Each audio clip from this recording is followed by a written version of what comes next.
Hola, muy buenas, ¿qué tal? ¿Cómo estáis? Bienvenidos a estos vídeos, a esta serie sobre la pintura de vanguardia. En los vídeos anteriores hemos estado hablando sobre la pintura cubista, de la cual hemos visto tanto su desarrollo como sus fases, como lo que era todo el aparato a nivel teórico, y ahora vamos a hablar sobre el futurismo, aparecido en el año 1909 de la mano de una figura muy particular dentro de la historia del arte, que es Filippo Tommaso Marinetti.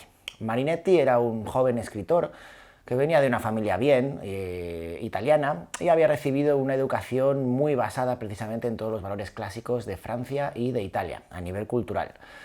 Pero Marinetti entiende que Italia debe entrar también dentro de este mundo de la vanguardia y tener su propia vanguardia. Entonces empieza a hacer toda una serie de espectáculos y de manifestaciones proclamando un nuevo tipo de arte, un nuevo tipo de mundo, en un nuevo tipo de sociedad.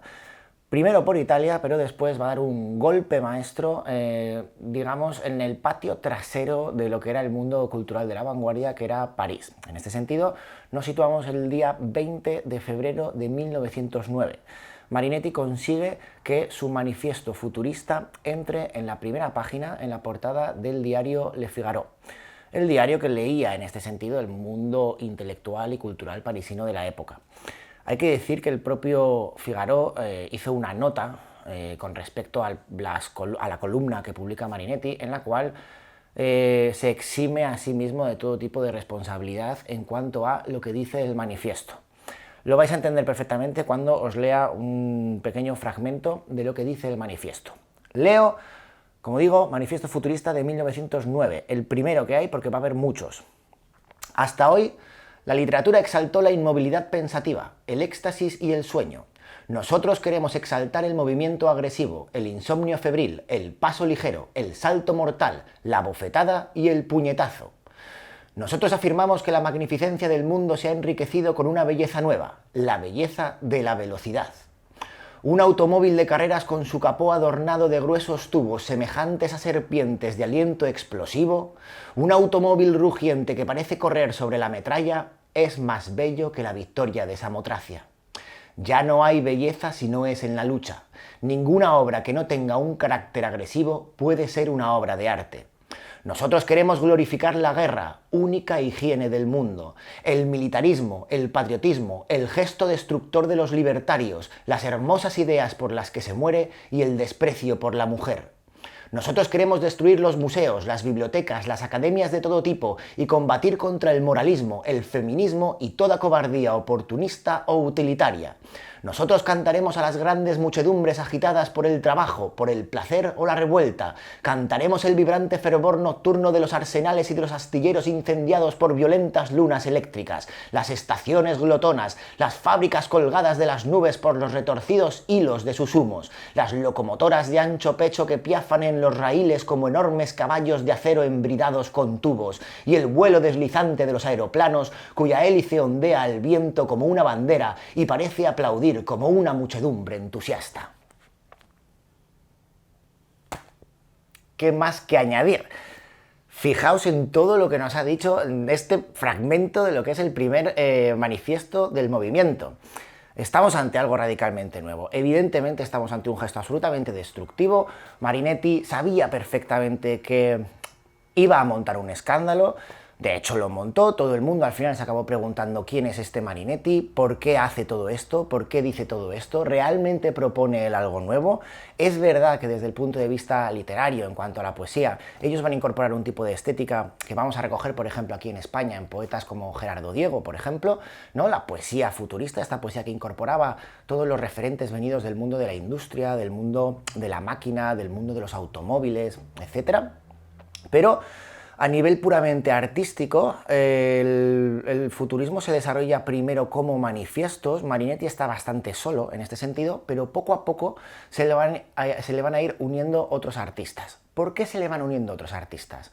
Porque el futurismo es, en este sentido, la primera vanguardia que se apoya en una utopía social. Es decir, es una vanguardia decididamente política que pretende que en esta nueva sociedad que va a alojar el siglo XX, este nuevo siglo que están haciendo, esta nueva sociedad va a desarrollar un tipo distinto de ser humano. y un tipo distinto de concepción sobre lo que es la vida cotidiana. El futurismo se va a intentar introducir dentro de esa vida cotidiana y para ello van a utilizar los elementos propios de una cultura de masas. Es decir, por ejemplo, la publicidad, los escándalos públicos, los manifiestos, como vemos, las manifestaciones en distintos espacios, un poco lo que hoy conocemos casi como scratches, ¿no? Ellos también se encargaron de hacerlo a distintos artistas en distintas exposiciones.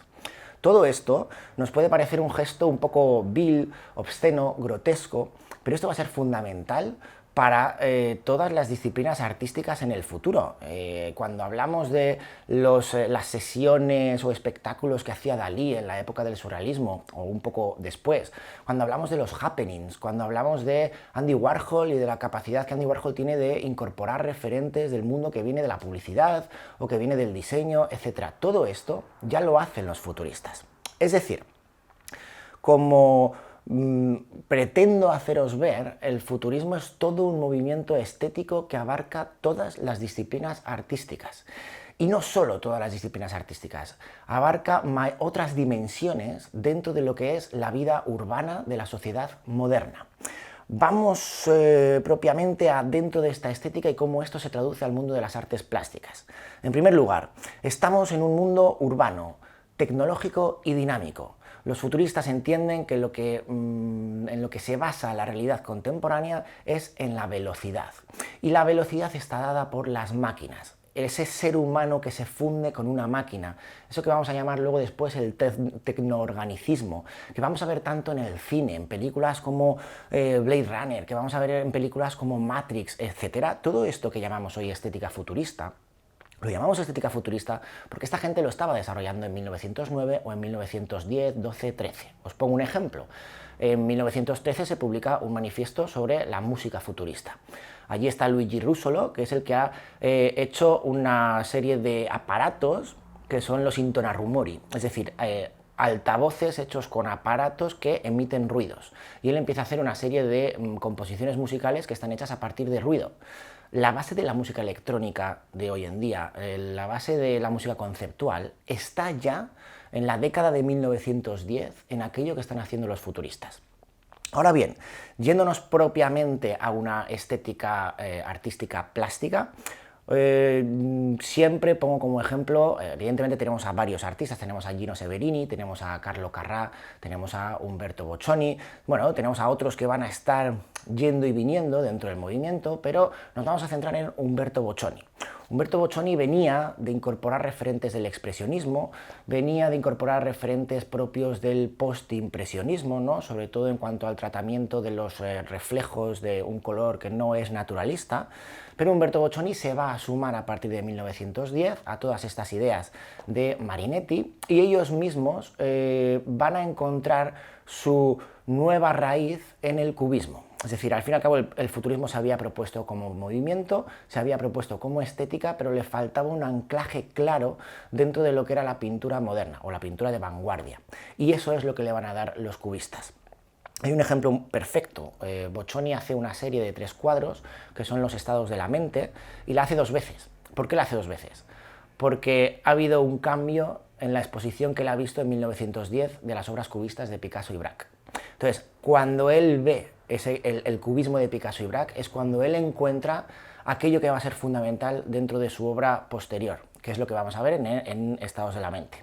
Es decir, aquello que yo ya avanzaba en vídeos anteriores, que son las líneas fuerza, ejes que a partir de un determinado polo que vemos en la pintura, desarrollan todos los espacios pictóricos y todos los planos pictóricos.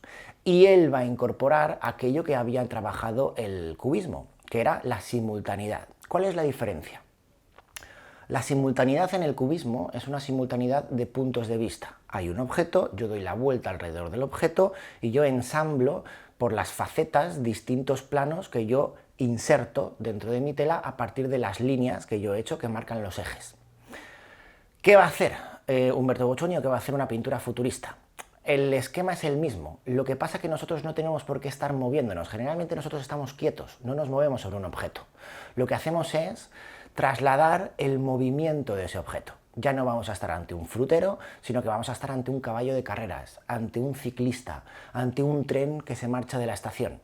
Entonces, la simultaneidad que se da en el cubismo en cuanto al espacio, en el futurismo se da en cuanto al tiempo. La simultaneidad se traduce en velocidad.